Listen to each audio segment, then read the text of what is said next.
Welcome to the 16th session of Healthy Head and Healthier Mind. In general, the human body contains three types of nervous systems: sympathetic nervous system, parasympathetic nervous system, and autonomous nervous system. All the sensory organs and the motor organs generally come under sympathetic nervous system because all these organs can be controlled by the individual.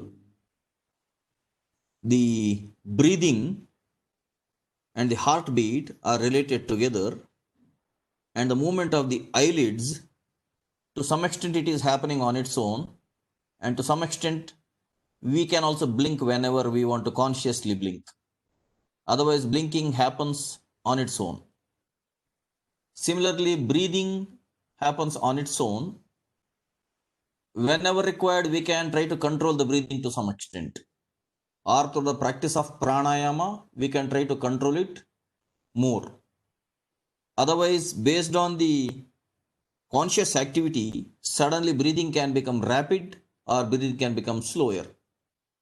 For example, during sleeping, breathing becomes really very slower and deeper. But when you are under anxiety or tension, breathing will become rapid. As the breathing is connected to the heartbeat also, they are interrelated. So we can say that to some extent, beating of the heart and breathing of the lungs are coming under parasympathetic nervous system, which means to some extent we can control it. To some extent it is happening on its own even when we don't control it as well. Whereas the digestion process or the hormonal secretion process, the endocrine system, in which the glands such as pineal, pituitary, thyroid, thymus, pancreas, gonads, adrenal, all these glands, they are neither under sympathetic nor under parasympathetic, they are under autonomous nervous system. Means that particular part is not directly under individual's control. So in such case, body is governed by the nervous system, and the nervous system is governed by the brain, and the brain is governed by the mind. In such case, as far as the human constitution is concerned, we can classify the mind into two categories, namely conscious mind and subconscious mind. And there is an unconscious mind as well. That unconscious mind is God's mind. Why it is called as unconscious mind? Because humans are not conscious of God's mind, whereas God is fully conscious of human's mind. So the subconscious mind is a bridge between conscious mind and unconscious mind. We will discuss more about unconscious mind in the last presentation. Let us see the differences between conscious mind and subconscious mind. Conscious mind works only some of the time, only in the awakened state, whereas subconscious mind works all the time. In the bracket I have put a word nityam. I'll tell you the reason at the end. Nityam means all the time. Conscious mind is acquiring knowledge from the five senses, or basically it is voluntary nervous system. Whereas in subconscious mind, there is knowledge beyond the five senses, that is involuntary nervous system. For example, reflex actions, survival instincts, sudden sense of running away, or sudden sense of jumping out whenever there is a serious threat to the body. In many such cases, without the brain taking a decision, immediately the body will take a decision. So that means there is knowledge beyond the five senses. All of you can do one particular experiment, which is a very simple experiment. Today night when you are going to sleep, you can make a very strong resolution to yourself that you want to wake up at 3 o'clock in the morning. you can simply make a firm decision that you want to wake up at 3 o'clock in the morning. And by 3 o'clock in the morning, you will suddenly wake up without any sleepy mood, without any unrest. You will wake up at 3 o'clock. In general, if at all somebody wakes you up at early morning 3 o'clock, your body will not be ready to wake up. So, if at all somebody forcibly wakes you up, you will still have a sleepy mood, or you will have some pain in the eyes, and you will not have a very good mood as such to come out of the bed. But in this particular case, when you make your own decision to wake up at 3 o'clock in the morning, when you wake up, you will have all the freshness.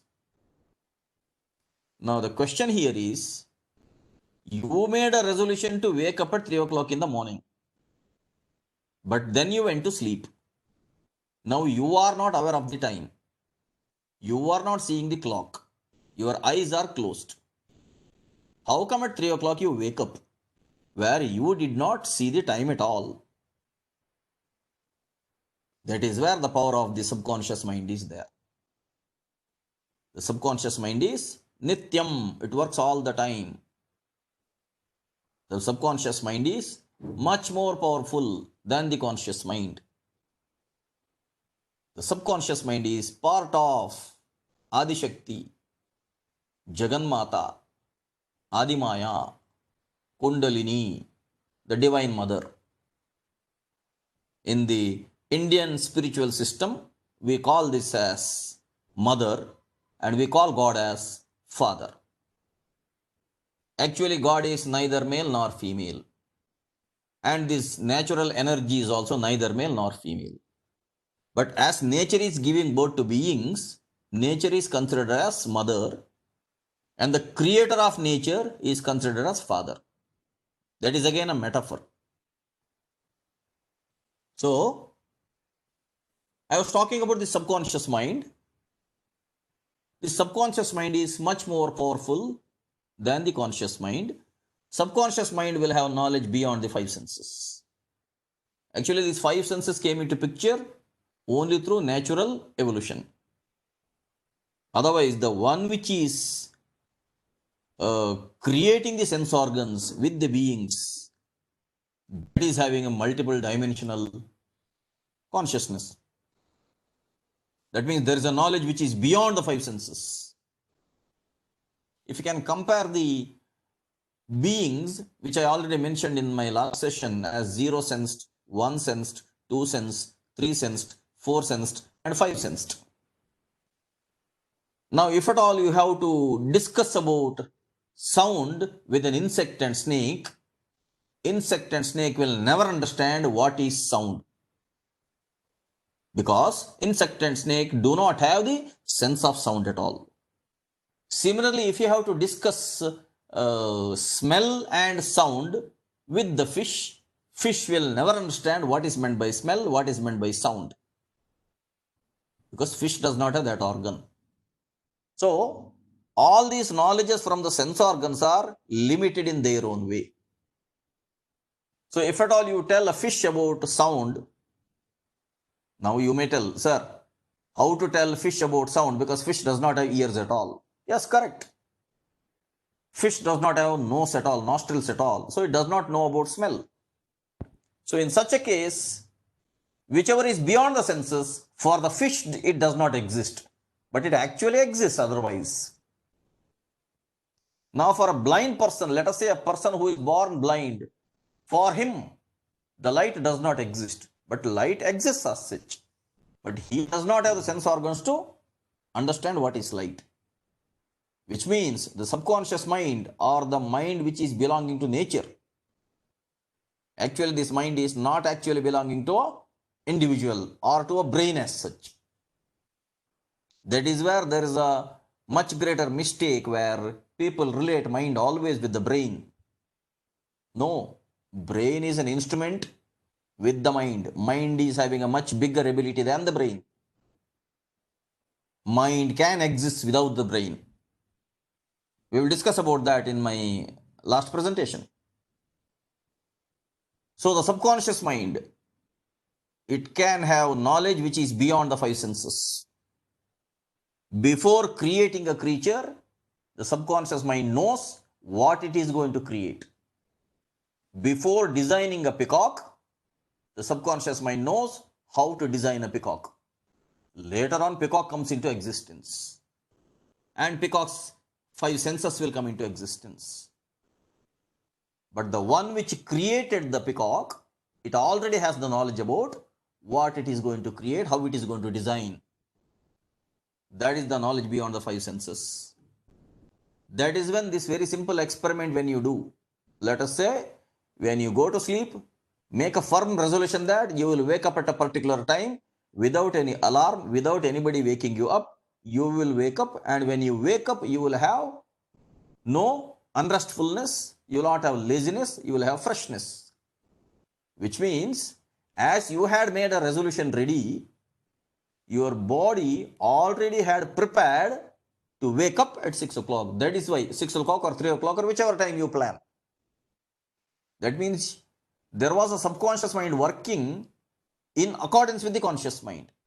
Whatever the conscious mind decided, based on that the subconscious mind worked, and that is how, let us say, when you wake up at a prefixed time, you will not have that laziness or dizziness, just because subconscious and made your body ready to wake up at that particular time. In the same manner, Silva's method of mirror of the mind works. In the same manner, it is transferring of the conscious mind's request or conscious mind's aspiration to the subconscious side. And that is how that great method works. If people have not yet tried it, please keep on trying it. If you have not yet developed faith on my words, better develop the faith on my words. Otherwise, you will be the losers.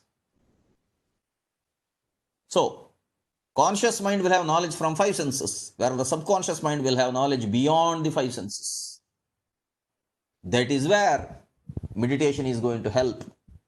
That is where the practices of yoga are going to help about more and more of understanding of the self. Otherwise, people keep on thinking about experiences which are gained only from five senses.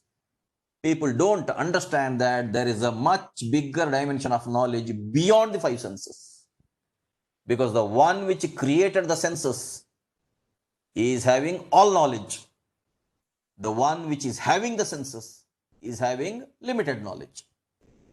That way, conscious mind is having a limited percentage of knowledge. The subconscious mind is having a connection to the bigger resource of knowledge or bigger source of knowledge. Actually, that itself is the source of knowledge. So the conscious mind generates thoughts.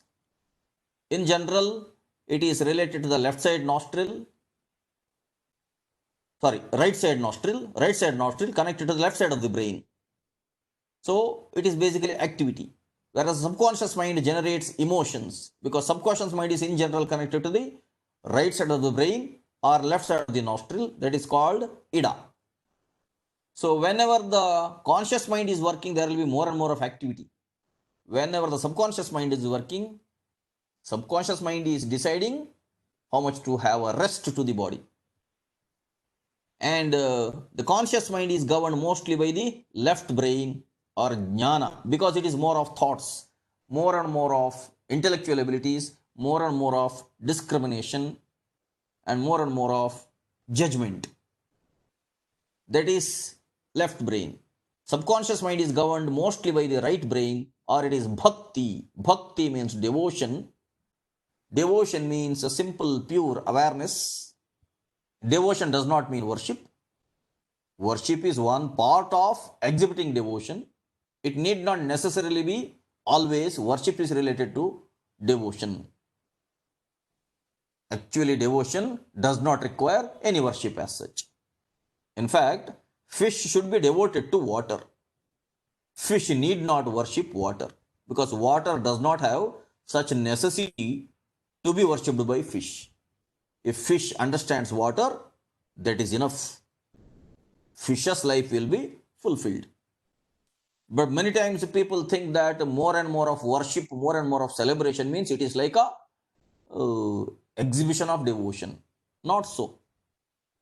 More and more of worship means more and more of exaggeration, more and more of exuberance. So left brain is more of the jnana side, whereas right brain is more of the bhakti side.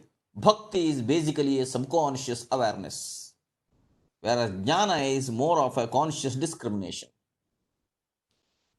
We have so many saints who have been in this land of India, who were great bhaktas. Bhaktas like Kabira, bhaktas like Mirabai, bhakta like Chaitanya. They started a bhakti movement as well in this land of Bharata. They did not start analyzing God in any way. All these people, they were pure in their heart and they never went into the jnana side as such. They kept on having a heartfelt, heartful devotion towards God without analyzing much about God. That is why bhakti is mostly subconscious side. There is no judgment there. Whereas jnana is more of a conscious side. On the other side, we had philosophers like Swami Vivekananda, like Adi Shankara. We had great philosophers, we had great gurus. They were more towards the jnana side as well. In fact, Swami Vivekananda and Adi Shankara, they were there on both sides, on the jnana side as well as on the bhakti side. They had enough intellectual power also. At the same time, they had a heartfelt devotion also. So, only asking questions and getting answers is the conscious side.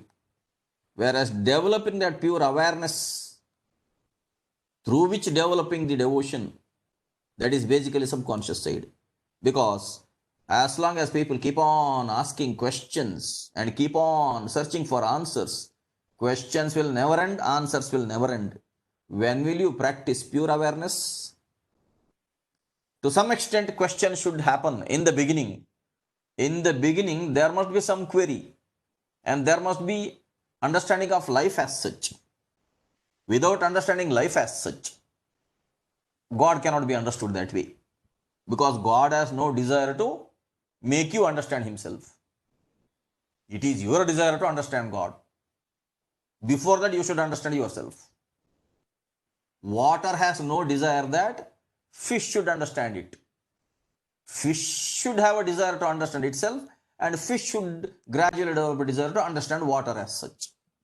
Otherwise, water has not hidden itself from the fish. But the fish is not looking at water. Fish is looking at other fishes. That is the problem of the fish.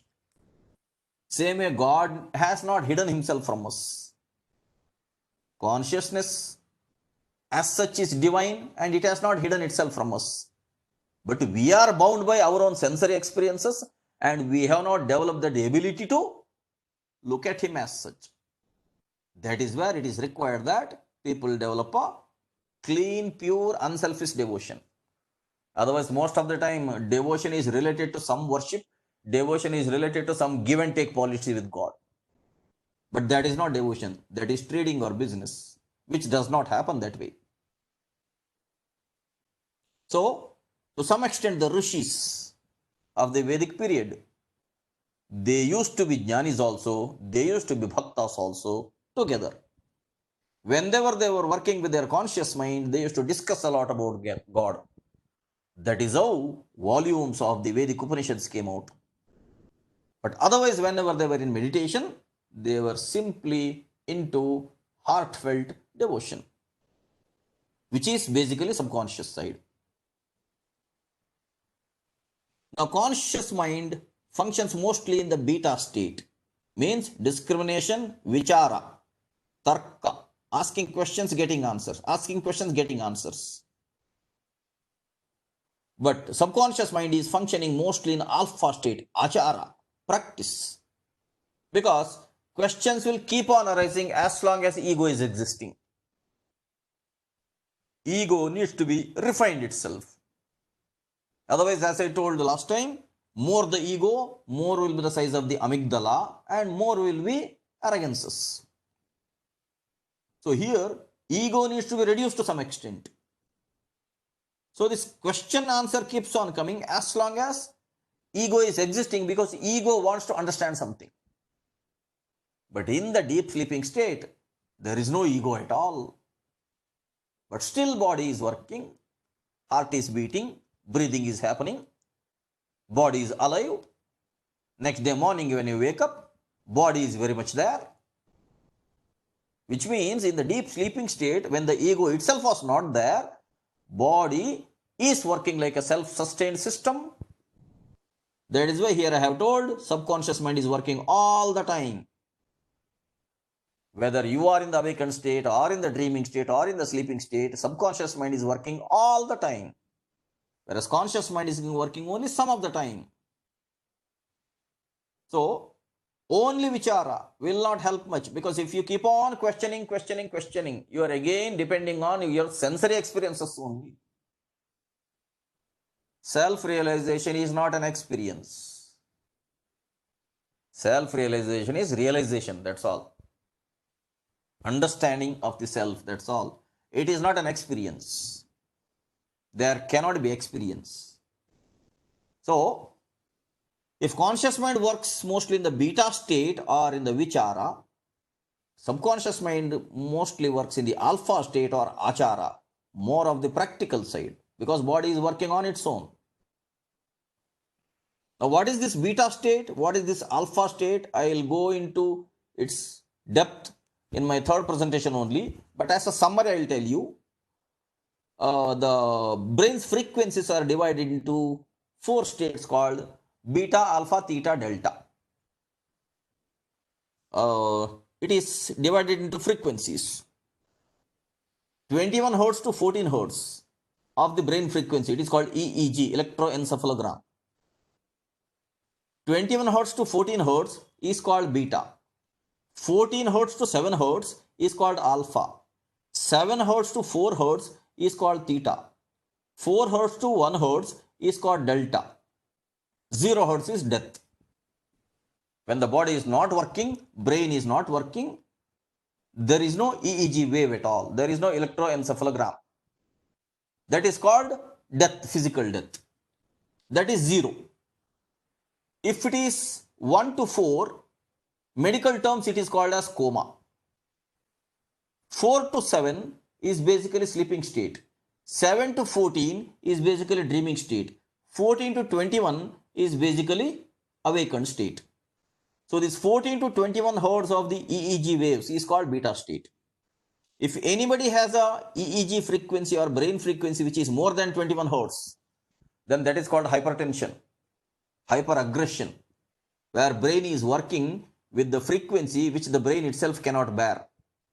And there can be always heat in the brain, or there can always be more and more of noises heard in the ears because of the hyperactivity of the brain, which is not actually a good state of health.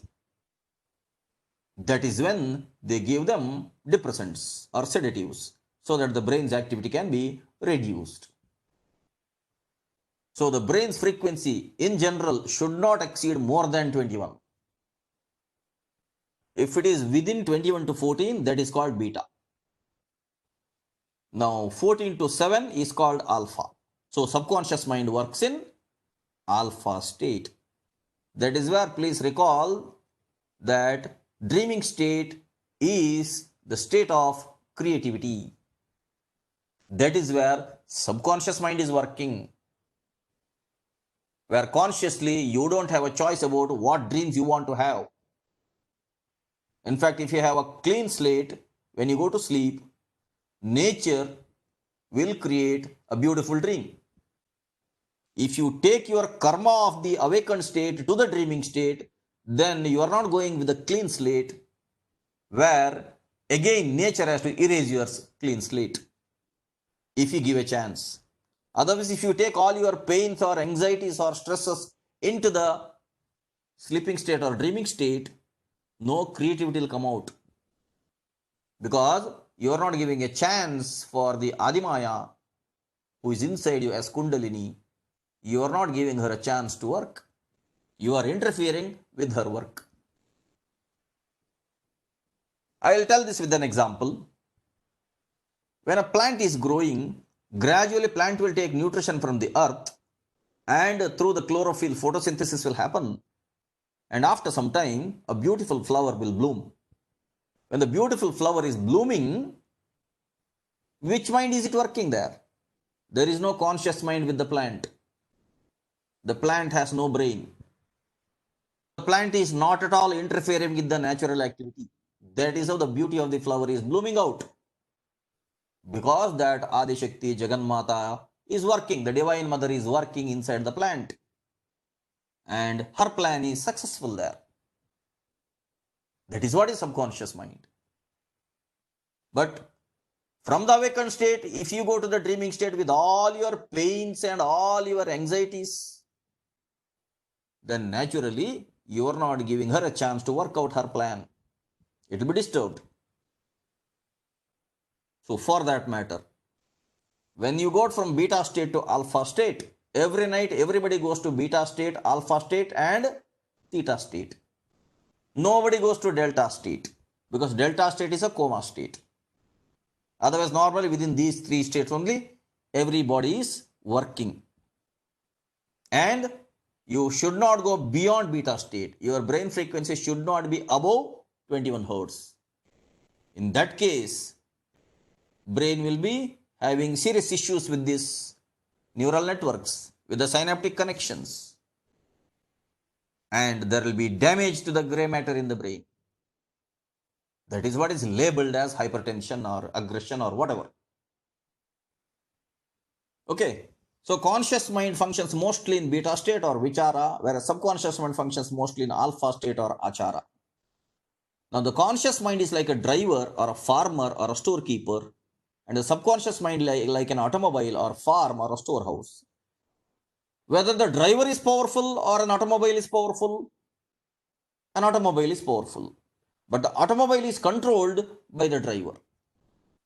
Automobile on its own does not go anywhere.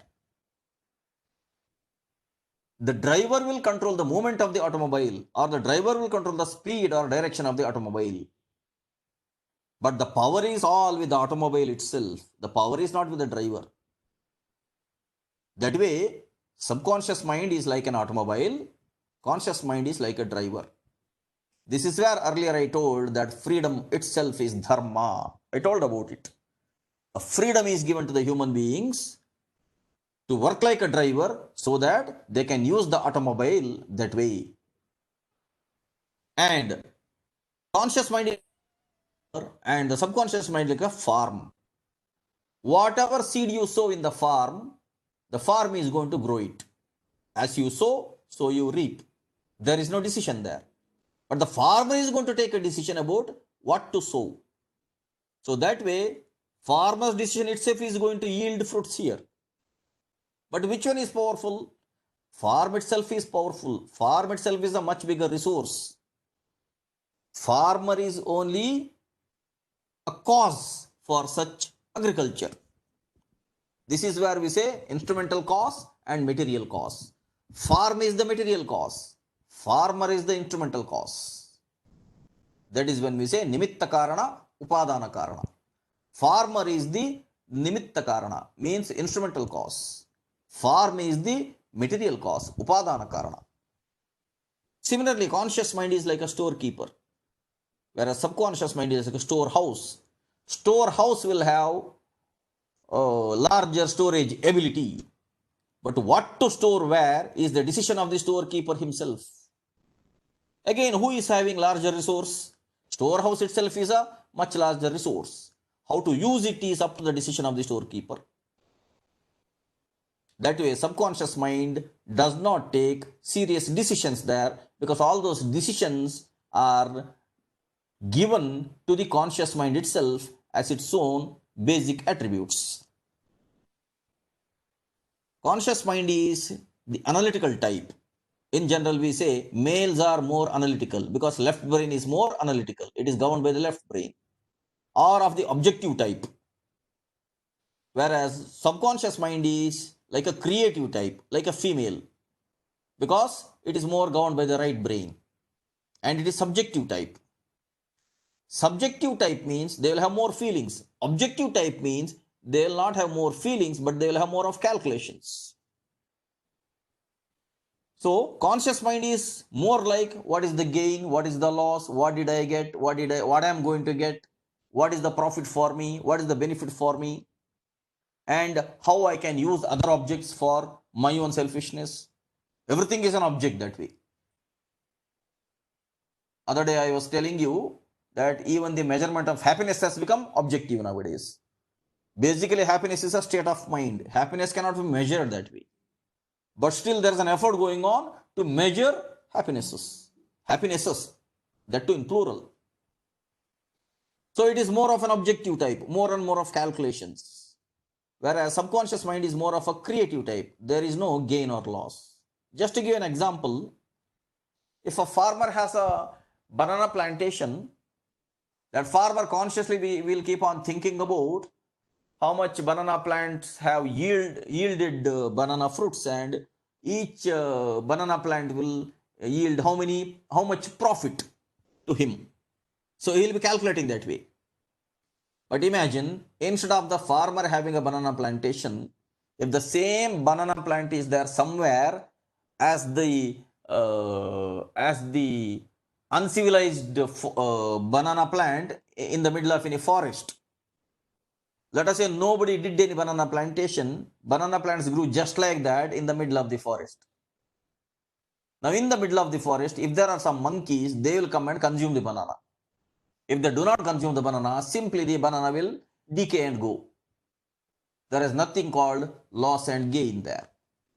There are so many wild fruits there in the forests. There are so many wild trees there in the forests. They will all yield different types of fruits. All the fruits will not be consumed by anybody for that matter as such.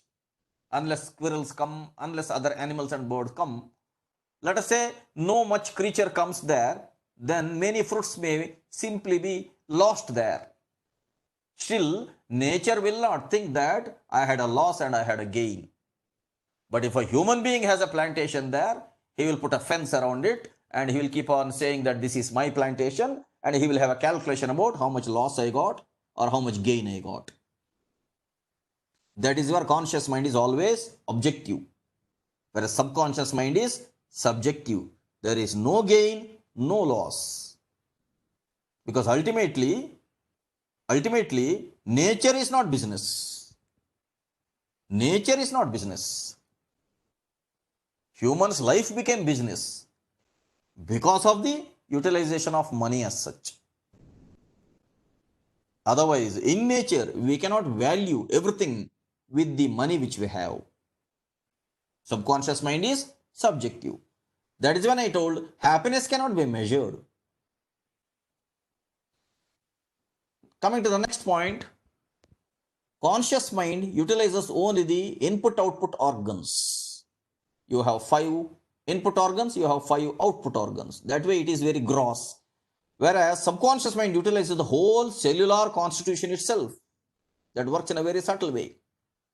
Each and every cell in the body contains its own small cellular mind. And the subconscious mind is using all these millions and billions of cells for the sustenance of life without thinking about gain or loss. Conscious mind forgets many things, whereas subconscious mind never forgets anything. That is when I repeat again the law of karma. As you sow, so you reap. Your future depends on your memory. Subconscious mind never forgets anything. Actually, consciously also, you may think that you will forget many things. But whenever a particular situation arises, somehow in the brain, the synaptic connections get established and gradually you will recall those things. People with whom there were accidents and damages to the brain or to the head, they used to lose their memory to some extent for a certain amount of time. And doctors used to say that you will have to wait until the memory is recalled, because for establishing the synaptic connections within the neurons, it takes its own time, where brain requires nourishment, brain requires energy. that wiring cannot be made as an electrician simply connects so many wires together. Same way inside the brain, such wiring cannot be made because it is basically a chemical wiring. It is synaptic connections. So when it takes its own time for the brain to heal itself, suddenly someday they will recall whatever they had forgotten. So we cannot say that we forget things. Whereas subconscious mind never forgets anything. Nature remembers everything because nature works beyond the brain. Nature has its own different strata of consciousness, different levels of consciousness. That is why the name Chitragupta. In general, in the Hindu mythology, we have this character of Yama and Chitragupta. Chitragupta is the assistant of Yama. Yama keeps on bringing beings from earth and he keeps on asking Chitragupta to open his ledger and check the account of this particular being about how much virtue and how much vice. And Chitragupta will have an account there. He will say this particular being had this much of virtue, this much of vice. And based on that, Yama will decide the punishment. This is a mythical story, but it has some metaphysical meaning. In Sanskrita, Yama means time. Chitragupta means Gupta Chitra, secret picture. Chitra is picture. Gupta means secret. Secret picture, imprinted where? Imprinted in the subconscious mind. Whatever is deeply stored in the brain, when the brain vanishes, whatever deeply stored, that imprint remains in the subconscious mind. But the subconscious mind is beyond the brain. So when that imprint remains, that is where I kept on telling some terms like prana, sometimes like karma, some terms like dharma, they cannot be translated easily into English. Only Sanskrita has that power of metaphysical words. I don't know in English whether such metaphysical words exist or not. So, this imprint in the subconscious mind, that is when karma gets stored. That stored in. They used many metaphors with the Chitragupta, and they said Chitragupta is the assistant of Yama. Yama is what? Time. Chitragupta is what? Imprint. Secret imprint which is not available to sense organs. And this imprint is in the hands of the time now. The time is going to make a judgment about the imprints that are stored, whether it is a virtue or whether it is a vice. My dear friends, read one beautiful book called Apprentice to a Himalayan Master, written by Sri Yam. And if possible, meet Sri Yam. He is available. He stays at Madanpalle. He runs his own school. He is quite famous also. You can check his contacts in the web. You can send him a mail. He will give an appointment on Sundays. You can go and meet him personally. The book which I mentioned, Apprentice to a Himalayan Master, is his life story. In this particular life, he is born in a Muslim family. In his previous life, he was a Hindu. In his previous life, his name was Madhukarnath. In the present life, his name is Mumtaz Ali Khan. And he calls himself as Sri Yam. When an interviewer asked him, why are you calling yourself as Sri Yam? He told that Yam stands for Manushya, neither for Mumtaz Ali Khan nor for Madhukarnath. Now, why I told you to meet him? Because if I simply tell, you may not believe these things. It is better that you meet him than you find out. This is an opportunity for you people that you can meet a person who has recalled his previous life's memory. And in this life, he has been in touch with this guru who was his guru in his previous life as well. That is a very interesting and very thought-provoking and a very learning experience. I have met him. You can also meet him. Madanpalle is not far away from Bangalore. Hardly about 3.5 or 4 hours journey. On the way, you can go to Chintamani. You can have this Chintamani or Bangarpete, Pani Puri, Chintamani mixture, all that. While coming back, you can visit that Kailasgiri also, where in the rock they have carved very beautiful temples there. Temples are not beautiful, they are caves, but in the rock they have done a good adventure there. But you meet Sriyam, then you'll understand more about Chitragupta, how memory gets stored even beyond the brain. Even after death happens, still memory remains. Conscious mind is critical over some matters because it is the ego which is making judgments, whereas non-critical over all the matters is the subconscious mind because that is the self. Dvandva atitam. There is no dilemma with the subconscious mind because there is no judgment of loss or profit there, because there is no such purpose of gain or loss there. It's a different dimension altogether. Conscious mind is always chattering, always bringing thoughts into surface, and always judging, always criticizing, or always flattering, always self-boosting, or always blaming, whatever. Conscious mind is always chattering, whereas subconscious mind is always silent. Sarvadhi sakshi bhutam. It is the witness to all other intellects. Conscious mind is an intellectual function, whereas subconscious mind is a soul function. Ekam, vimalam, achalam. Ekam means one, vimalam means pure, achalam means non-moving. Now I will tell you why I put all these names here. Nityam and Dvandvatitam, Sarvadhi Sakshi Bhutam, Ekam, Vimalam, Achalam. In our yoga classes, we have a specific prayer.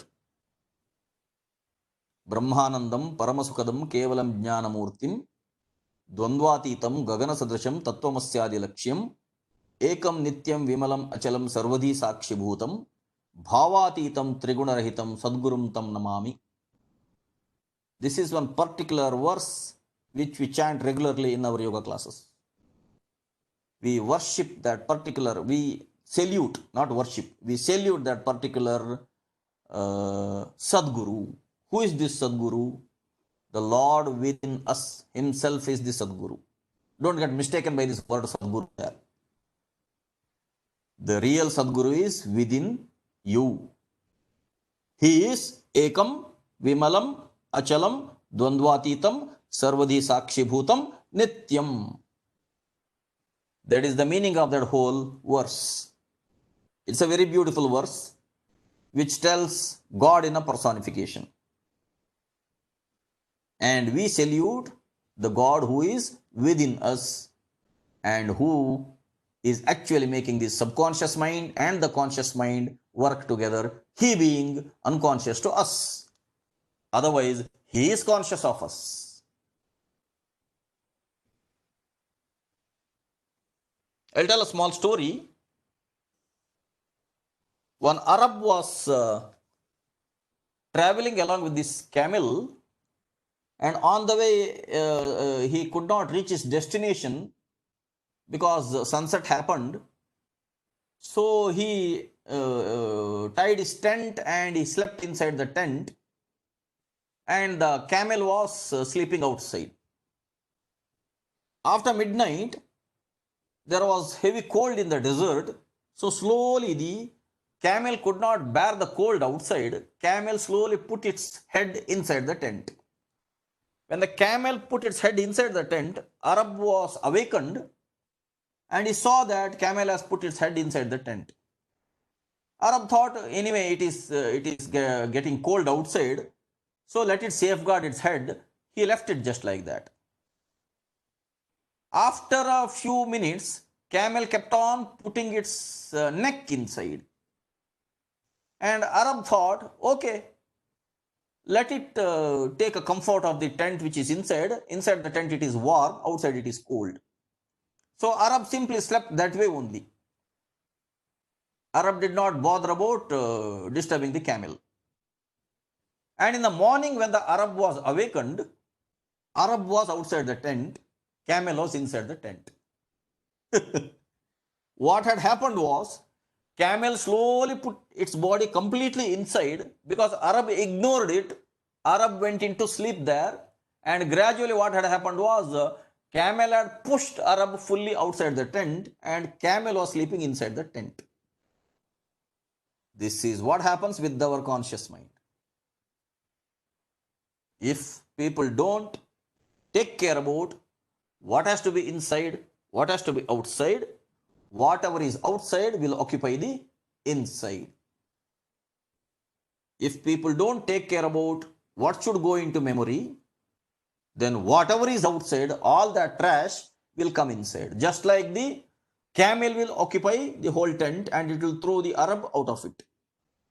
So someday you will completely lose your own mind. All other things which are not actually fit to be inside your mind, they will occupy the place. It is better that people take care not to make their stomach also as a trash basket, and not to make their brains also as a trash basket.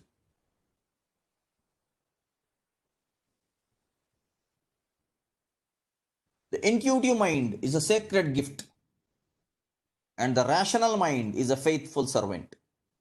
We have created a society that honors the servant and has forgotten the gift, told by Albert Einstein. The intuitive mind is a sacred gift, subconscious mind, and we have daily connection with it in the dreaming state. But the rational mind is a faithful servant. The conscious mind is actually a servant of the subconscious mind. The sympathetic nervous system is the servant of the autonomous nervous system. But we have created a society that honors the servant and has forgotten the gift. Which means in the society, the sensory experiences and the sensory calculations, the conscious mind's selfish calculations, and the conscious mind's chattering, more and more of talking, that is honored, and the gift is forgotten. The gift is the imprint that is happening.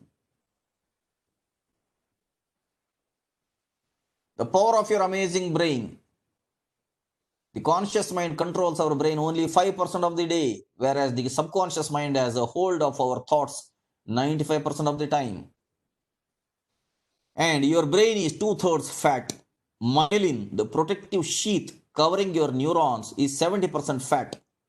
Eating fatty fish, green leafy vegetables, olive oil, avocados, chia seeds, flax seeds, and nuts replenish your nervous and brain cells. Now, excluding the fatty fish, you can consume everything else. Don't start consuming fatty fish just because this slide tells it. You have around 70,000 thoughts per day. Now, boost your brain power with meditation. As I have told, meditation will gradually take you from the beta state to the alpha state to the theta state. You should not cross beyond that 21 hertz, which is again hypertension. So meditation will help in reducing the frequency of the brain. When the frequency of the brain is reduced, there can be easy flow and there can be easy arrangement of the myelin sheath, and there can be easy network between the neurons as part of the synaptic connections. It is proven to increase IQ, relieve stress, and promote higher learning levels. Listen to music. Again, which type of music? Don't listen to high level sounds, or sometimes I say Sangeeta has become Samgeeta. Actually, Sangeeta means Samyak Geeta, very good singing. Instead, it has become Samgeeta, some sound, some singing. Sometimes whether it is singing or whether it is crying, whether it is howling, we don't know. Whether it is barking, we don't know. So listen to music. Which type of music? Soothing music. Studies have proven listening to music strengthens the brain and literally changes the structure. Thoughts are real. Your thoughts cause biological and physiological effect. Your body responds to mental input as if it were physically real. Loss of fatty acids such as EPA and DHA are linked to depression, Parkinson's, and Alzheimer's. That is when brain requires nutrition.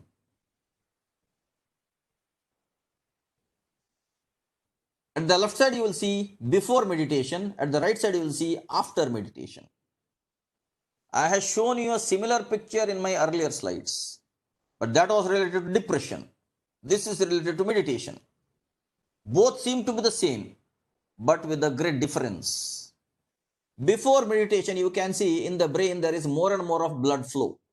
That is why the scanning picture is like this. But after meditation, there will be reduced blood flow because from the beta state, it went into the alpha state. When into the alpha state, brain went into the diffused mode. It went into the relaxation state.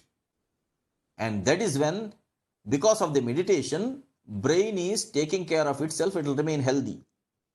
But why the same thing, same picture is there for depression as well? Because in depression, the drug is inducing it. The depressant drug or sedative is inducing such reduced circulation to the brain. Whereas in meditation, you are consciously reducing your own activity.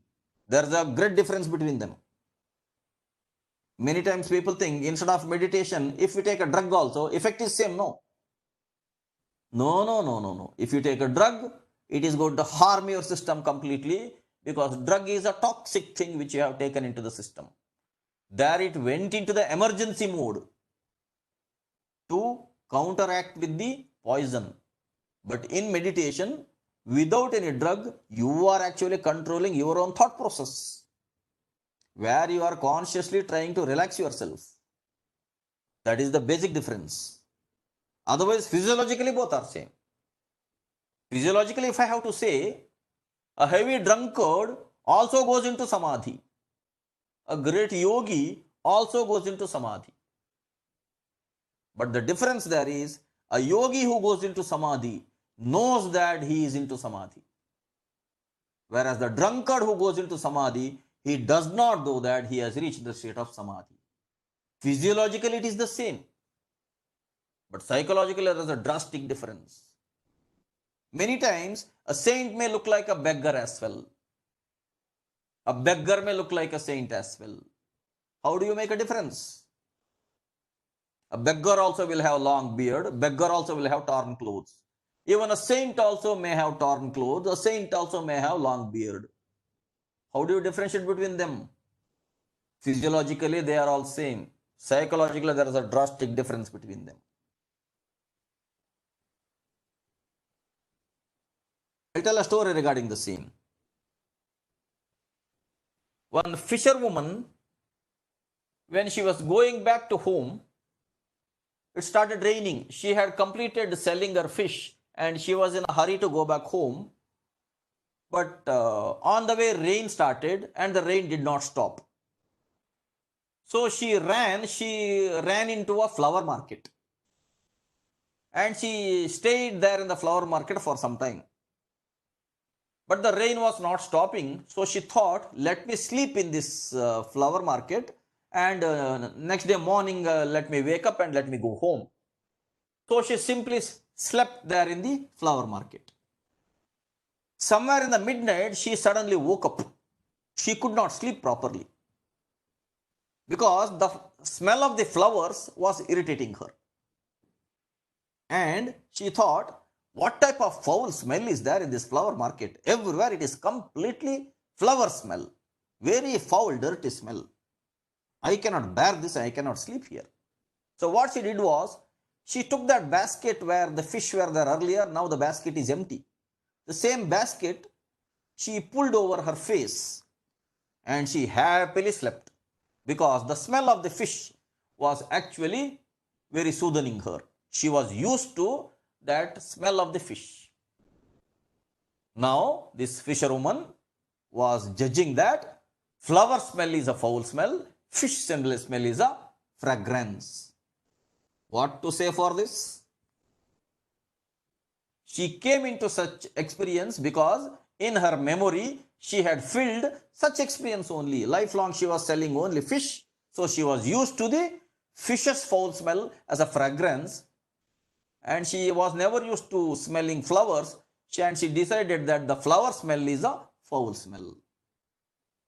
So how do you differentiate between a beggar and a saint? How do you differentiate between a meditation and a drug? There's a drastic difference there. It is very saddening to tell that in the Western countries, they have made a lot of experiments on their bodies, and there are some people who think that they can awaken their kundalini or the spiritual force by injecting drugs into their body. And they have gone up to the extent of taking all such risks of consuming drugs for the sake of having some spiritual experience. It is a highly dangerous thing. Nature made a body to be healthy. Instead, putting some toxic things into the body and thinking that they will get into a spiritual ecstasy is a utmost foolish thing. Meditation is a mental control. It cannot be induced by means of any external items that way. There, maybe such people will remain like this fisherwoman, not yielding to any spiritual results or not getting into the domain of self-realization.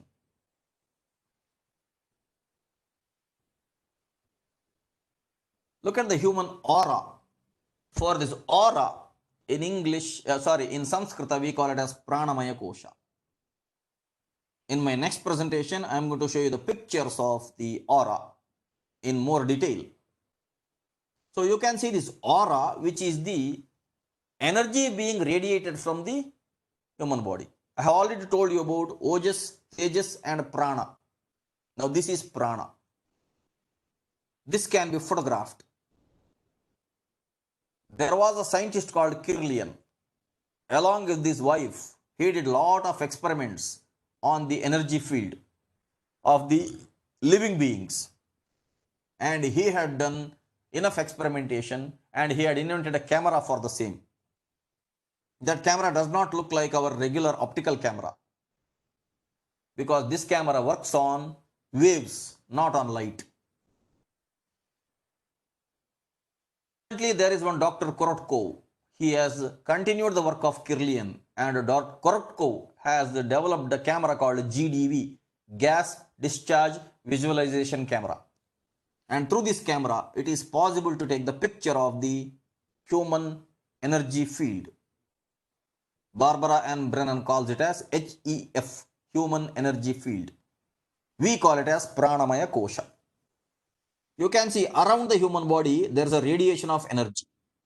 What actually happens is, your food is digested by the body, and the digested food is taken into the bloodstream. Your lungs supply oxygen to the bloodstream, and this oxygen which is in the blood will burn your glucose into energy, and that energy is called Tejas. Food is called Ojas. From Ojas, it will result into Tejas. That is how your body remains warm and alive. Now, what happens to the excess energy? The excess energy gets radiated outside the body. That is called Prana. Now, you can see before meditation, what is the spreading of the aura, and after meditation, you can see how the aura is aligned. This is related to the 7 chakras as well of the human body. So this bluish tint along with the reddish outer layer which you are seeing is called as aura. Now before meditation, you can see the aura is having a lot of patches there. But after meditation, due to the complete relaxation, the channels of the nerves as well as the channels of the prana, they are called nadis. they all will be effectively aligned together, and there will be a free flow of prana throughout the whole body. And this is the effect which you can see. And such experiments are done with a lot of evidences, with a lot of prints also. But the sad thing is that such great experiments do not come into the limelight because these are something called as alternatives. These are not into mainstreams. And even today, the modern scientific community does not believe that these are all real, because they have not experimented with that. They don't agree with that. That is up to them. Aura is associated with feelings. Positive feelings generally create bright colors, which means after meditation, you will have positive feelings within, and that generates bright colors. This is the effect of meditation on the pranamaya kosha or the aura. So, mind and energy are related this way. I have told you Annamaya kosha, Pranamaya kosha, Manomaya kosha, Vijnanamaya kosha, Anandamaya kosha. Body, prana, mind, intellect, soul. All these five are related to each other in a much divine and much mysterious way. The greatest help to spiritual life is meditation. In meditation, we divest ourselves of all material conditions and we feel our divine nature. We do not depend upon any external help in meditation. The touch of the soul can paint the brightest color even in the dingiest places. It can cast a fragrance over the vilest thing. It can make the wicked divine. And all enmity, all selfishness is effaced. Swami Vivekananda, Complete Works, 2nd volume, 37th chapter. Actually, Swami Vivekananda did not write books. Wherever he went, he spoke, and talked. And his speeches were recorded. Speeches were gradually converted into script and books. There are 12 volumes, 12 big volumes of whatever Swami Vivekananda has spoken. And there is a small abridged book. If you want, you can buy that single book. That single book contains a summary of all the 12 books. Even in Kannada also, that book is available. Swami Vivekananda Kriti Sangraha, that is available in Kannada. You can read it and you can really admire what a great personality he was. He is one of my role models.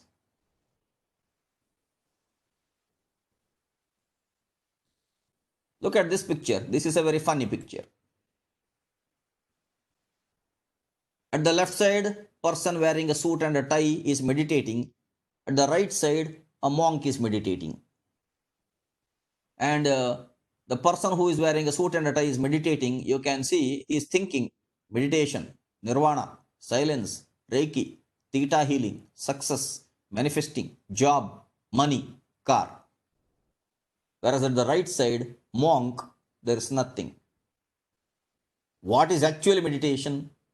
Meditation is going into the subconscious part, not remaining again in the conscious part. So, this person who is meditating, it is actually not meditating, only closing the eyes and then thinking again. Even when he closes the eyes also, brain will be involved in thinking again because he has made a decision to think again. And he simply says, this is meditation, this is nirvana, this is silence, this is reiki, theta healing, that way. But actually, subjectless mind is meditation. Dhyanam nirvishayam manaha, as told by Upanishad. Mind should not have any subject to think, which means you should decide not to think anything. That is when in the Ashtanga Yoga, after pranayama, there is pratyahara, then dharana, then dhyana. First is dharana, gaining control over the mind. After gaining control over the mind, gradually nullifying the mind, that is dhyana. So that is where your aura will expand, your brain will relax and you will gradually move towards the subconscious side from the conscious side. Now you remain in the conscious side and you expect that spiritual things will happen to you. Nothing will happen. It will simply be an acting there. You are cheating yourself. There are thousands of meditation camps all over the world. There are thousands of meditation programs all over the world. In any of the meditation programs, if they tell you to concentrate on something, then you take it a point that concentrating is not meditation. Concentration is concentration only. There should not be concentration, there should be control, then that is meditation. Otherwise, they keep on simply telling you to imagine a river, imagine a hill, imagine a cloud, imagine something. Again, you are thinking there. As long as you are thinking, from the beta state to alpha state, from the alpha state to theta state, you will never go. As long as you keep on thinking, you will never reach this theta state. Simply, theta can be chanted there. The person will not be reaching the theta state. The person will not be reaching the subconscious side of it. You will not have a divine connection there at all. Because you decided to keep on thinking with the eyes closed.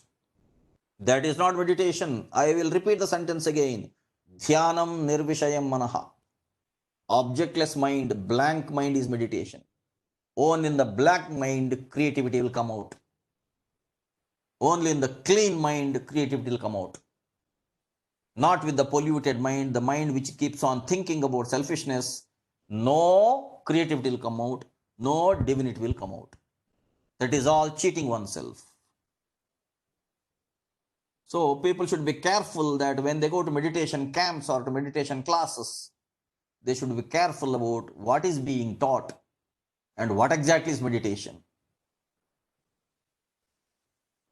That way I should appreciate the Tibetan monks. There are so many Tibetan monks. It is so unfortunate that China has occupied Tibet now, because Tibet did not have their own army. So India had to give a shelter to Dalai Lama. And India had to give place in India itself for these Tibetans to stay. But I should appreciate the Tibetan culture where heavy long hours of meditation these Tibetan monks used to perform. I had told you to read that particular book which we had put in our website. Third Eye. We have not put the book in the website. We have mentioned the title of the 7 books which everyone must read. One book is Third Eye, written by a Tibetan monk called Tuesday Lobsang Rampa. You read that book, you will understand why I am telling or why I am praising the Tibetan monks. Unfortunately, the science of meditation which the Tibetan monks have been practicing, the Chinese government could not understand. The selfish Chinese government wanted to occupy the whole of the Tibet because they were all monks. They did not have their own army. That is when I again remember Chanakya, where he told Kshatriya Dharma and Brahma Dharma should remain together. A king with the army is also necessary for the protection of the land, and a priest with the spiritual knowledge is also necessary to guide the people. Both are required. A Kshatriya is also required, a Brahmana is also required, and for agriculture, a Vaishya is also required, and for serving everybody, a Shudra is also required. It does not mean that somebody is great or somebody is worse. It does not mean that Shudra is worse or Brahmin is great. It is not that way. Actually, it is not told that way anywhere. Later on, people made it that way.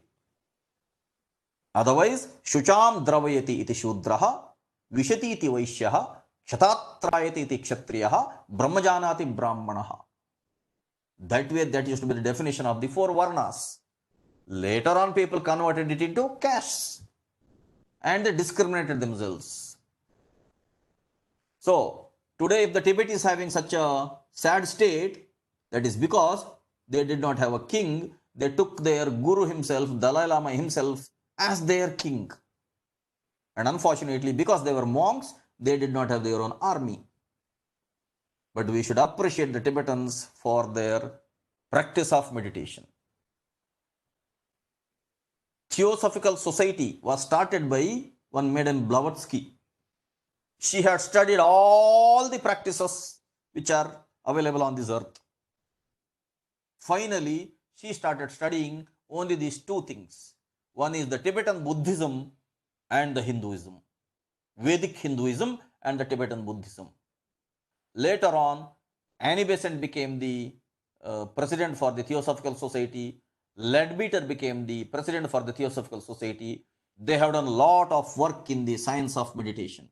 They themselves have practiced a lot. You can read the beautiful books which are published by Theosophical Society, where the contributions of Annie Besant and the contributions of Leadbeater, the great books written by Madame Blavatsky herself, you will have to wonder the way in which the real teachings of the Buddha were put into practice by the Tibetan monks. Unfortunately, in the China and in the Japan now, if Buddha comes back, he will cry once again. Just like if Jesus comes back, he will cry once again.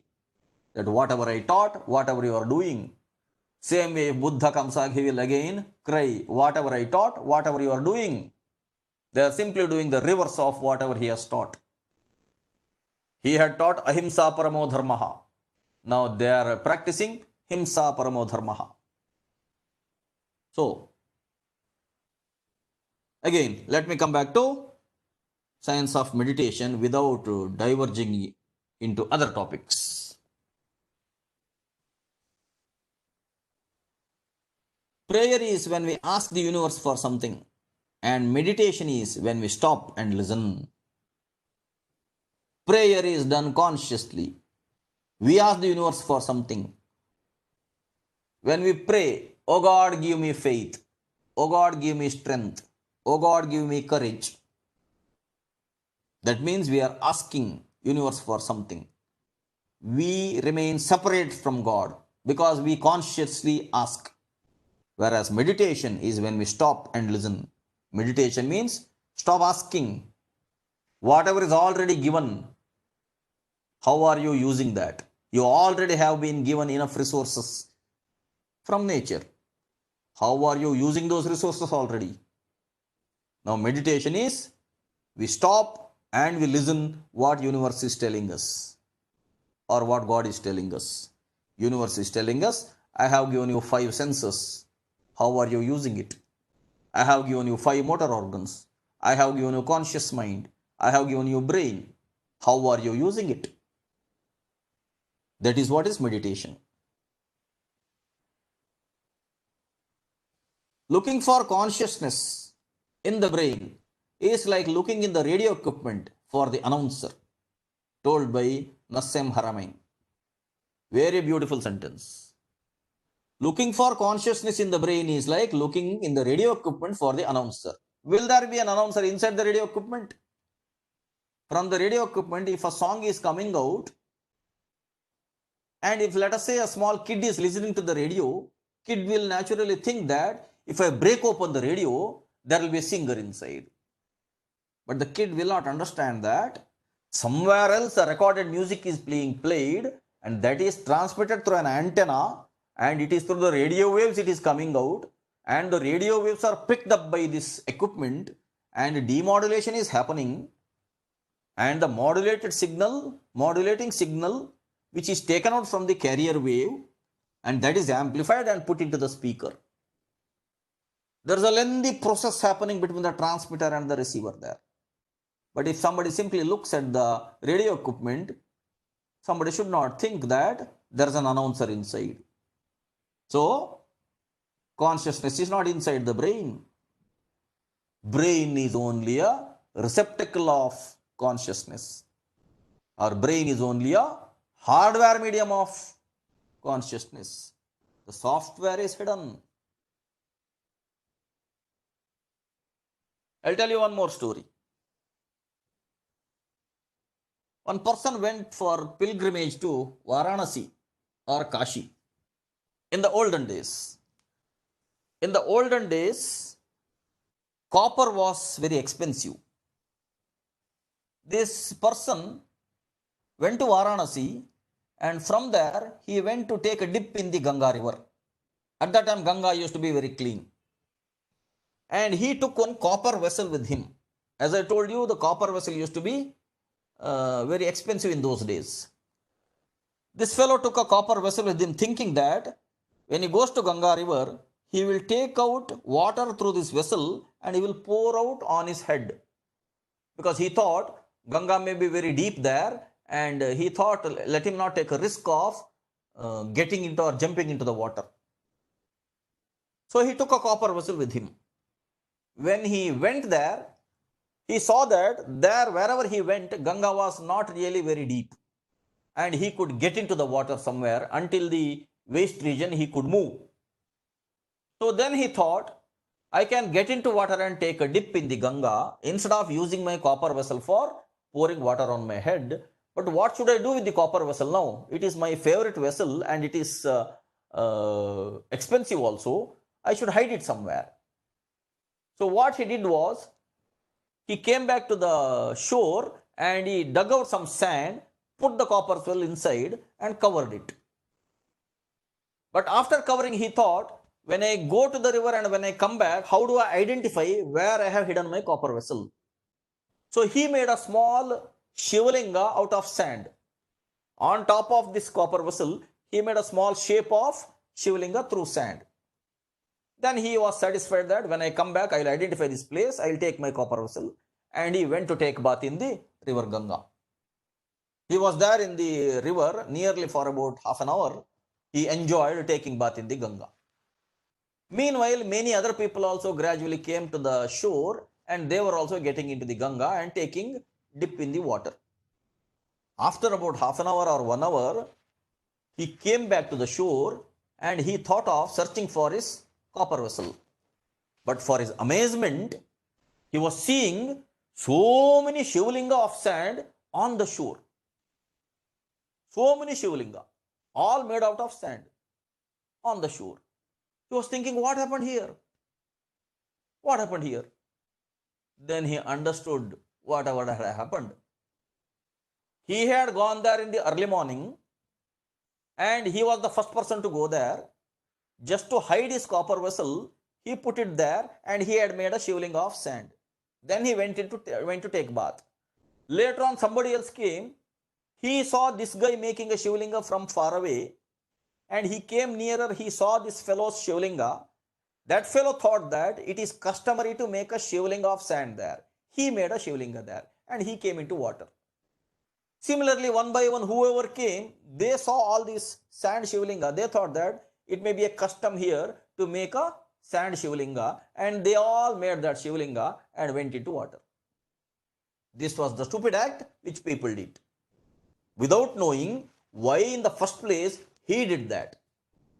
So the person came back, he could not find his own copper vessel because there were so many Shivlingas.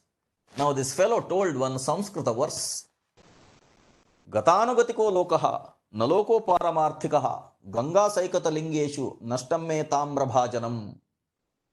He told, Gata anugatiko lokaha naloko paramarthikaha. These people on this earth, they are simply following one behind the other. These people are not spiritual at all. Ganga saikata lingeshu nashtam me tamra bhajanam. In this Shivlinga sand's Shivlinga, my copper vessel is lost. Actually, he made that Shivlinga to safeguard his copper vessel. Others did not understand it. So he simply thought, what type of stupid people are these people? Just because I did something, they kept on doing this. These people are not at all spiritual people. In the same way is the journey of spirituality on this earth. Gatanugatiko lokaha naloko paramarthika. Somebody does something, someone else follows it. No one will try to understand what is happening there. That is where these people will never become spiritual, because spirituality is not doing anything extra. Spirituality is stopping those doings. Whatever is done for selfishness, whatever is done for personal benefit, whatever is done for cheating others, all that has to be reduced. Spirituality is not doing something different. Spirituality is stopping doing those different things. Because consciousness is not in the brain. Consciousness is using the brain. But people keep on thinking that in the brain there is mind. And they are still identifying themselves with their own bodies. How will they understand the mind? Gata anugotiko lokaha naloko paramarthikaha.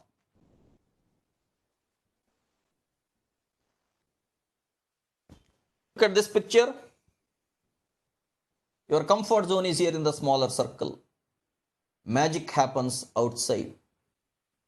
As long as people are within their comfort zones, nothing is going to happen. I have been telling you, you have to spare at least half an hour per day for physical exercise. Now, if you are within your comfort zone and if you ignore your own physical exercise, then no change is going to happen. Your life is going to remain the same even next year, even after next 10 years. You will have added problems later on.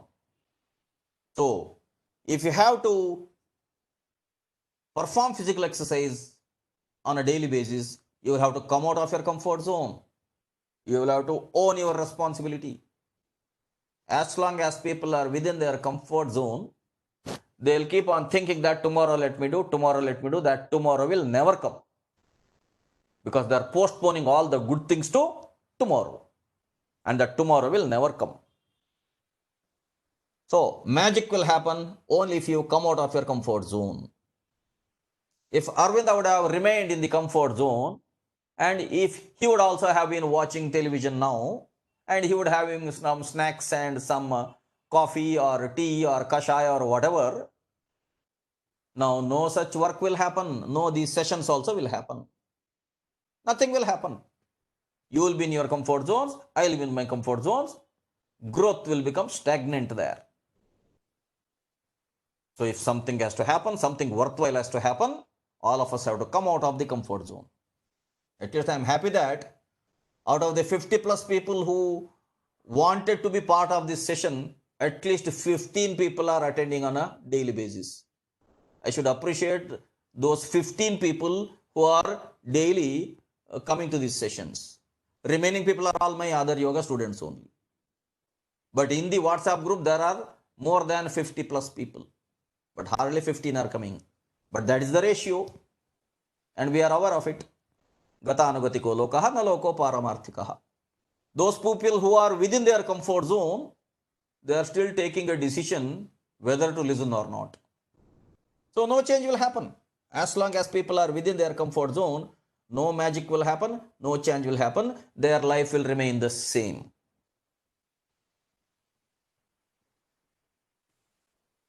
Look at this picture, very funny picture.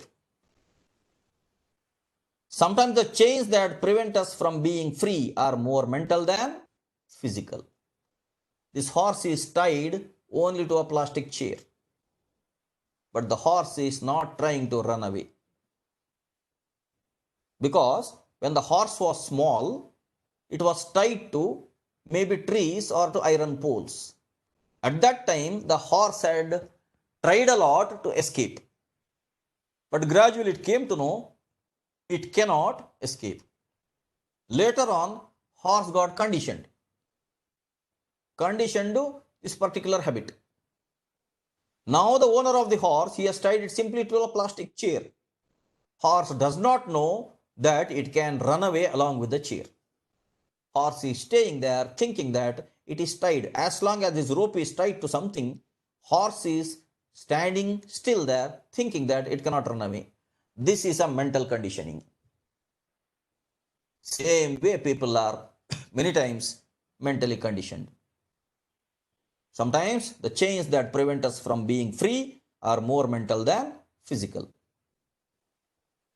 In the next slide, I have a slightly bigger story. This is the chained elephant.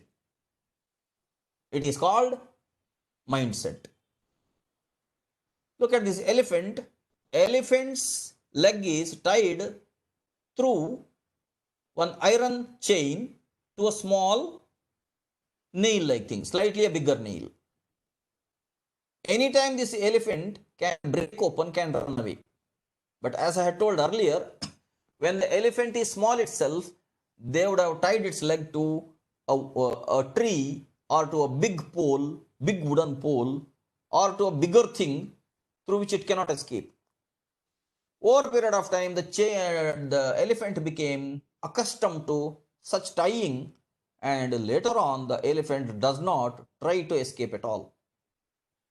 In Karnataka state, in Kerala state, even in Tamil Nadu state, maybe in the Andhra state also, there are some temples where elephants are kept at the front yard somewhere. You can just go and check those elephants, how they are tied. You can physically check, because I have seen how they are tied. If they try to run away, they can easily run away. But they don't try to run away because they have been mentally conditioned since many years, for decades together, to stay in that particular shed there, to stand up there, and have remained that way. This is called as mindset. I'll just read out. As my friend was passing the elephant, he suddenly stopped, confused by the fact that these huge creatures were being held by only a rope tied to their legs. It was obvious that elephants could at any time break away from the ropes they were tied to, but for some reason they did not. My friend saw a trainer nearby and asked why these beautiful, magnificent animals just stood there and made no attempt to get away. Well, he said, when they were very young and much smaller, we used the same size rope to them, and at that age it is enough to hold them. As they grow up, they are conditioned to believe they cannot break away. They believe the rope can still hold them, so they never try to break free. My friend was amazed. These animals could at any time break free from their bonds, but because they believed they couldn't, they were stuck right they were. The powerful and gigantic creature has limited its present abilities by the limitations of its past. Like the elephants, how many of us go through life holding on to a belief that we cannot do something simply because we failed at it once before? How many of us refuse to attempt something new and challenging because of our so-called mindset? Your attempt may fail, but never fail to make an attempt. Choose not to accept the false boundaries and limitations created by the past. Many times, we are either angry about the past or anxious future, present. This has been told by Lao Tzu. So it is a mindset where, set to some social conditioning, people will never develop their creative abilities or their intuitive abilities. They remain chained lifelong. Maybe they prefer to remain in their comfort zone. But if they prefer to remain in their comfort zone, there cannot be a bigger magic happening in this life. They will remain conditioned like this horse and the elephant. With this message, let me close the session for today. We shall meet again tomorrow evening. Until then, take care and bye-bye.